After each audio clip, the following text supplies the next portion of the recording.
I saw them live several times.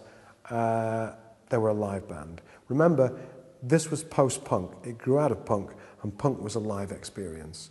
And we'd all grown up on punk, and certainly Stephen had gravitated, as we all had, to the Electric Circus, to those first Pistol gigs. So live, you know, it was only later that music became all about recording and all that stuff. It was very much meant to be a live experience. And the first thing that impressed me wasn't a Smiths record, it was seeing them, four of them live on stage in this basement in Manchester. So no, they were a great live band. And again, that was my shock, because when Stephen told me he was going to be a pop star, I thought, not in a million light years. And yet that very first day, he could move with a mic. I mean, how this fragile, intellectual, strange kid could be so at ease moving with his microphone, God knows.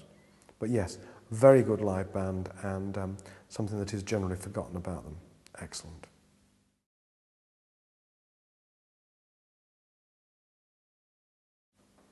I don't think it was inevitable artistically.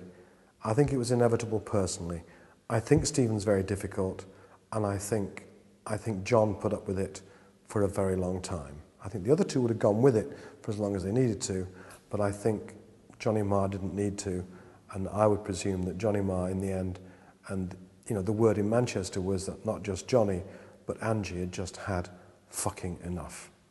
And that was the beginning and the end of it, I have to say. So I think that's kind of quite central. It was always going to end at some point, and compared to Joy Division, 2 albums, they had quite a long inning in a way, and I don't complain about that. And as Stephen Morris once said, the New Order drummer, die young and leave a good-looking corpse. So the Smiths did that. I think there were periods in the late 90s when I saw Morrissey himself backed by the Polecats at the Fairfield Hall, Croydon. It was, to me, a fucking embarrassment. Maybe all bands look like that. I think there's very few bands who are honest enough. The great one is Phil Oakey. Phil Oakey will tell you that he has a job now. He works in a tribute band. Phil Oakey is in the Human League tribute band. And I think if only some of our musicians were more honest and more honourable, they would say the same thing and get on with their lives and please the fans and please people. Although I have to say, there are good tracks on the new Morrissey album, and therefore I wouldn't moan about it. But the split was going to come, had to come, because the core was Johnny and Stephen, and I couldn't imagine Johnny Marr, if he didn't have to, putting up with Stephen.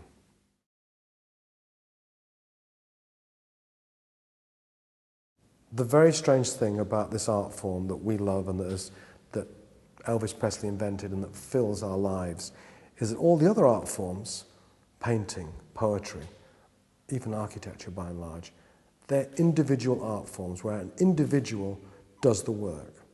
This strange world we live in, the world of groups, where the group does the best work, where the combination of 2 or 3 or 4 human beings creates the great art, and it's not individuals, is one of the strange things about rock and roll.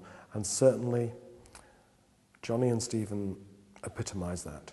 Johnny needs that great lead singer-songwriter. I mean, Bernard's a great singer-songwriter, but I don't think the heart was ever in electronic as much as it should have been. It wasn't going to be his, it was a way, I think for Bernard, electronic was a negative thing, a way of getting back at, having a go at Rob and upsetting Hooky.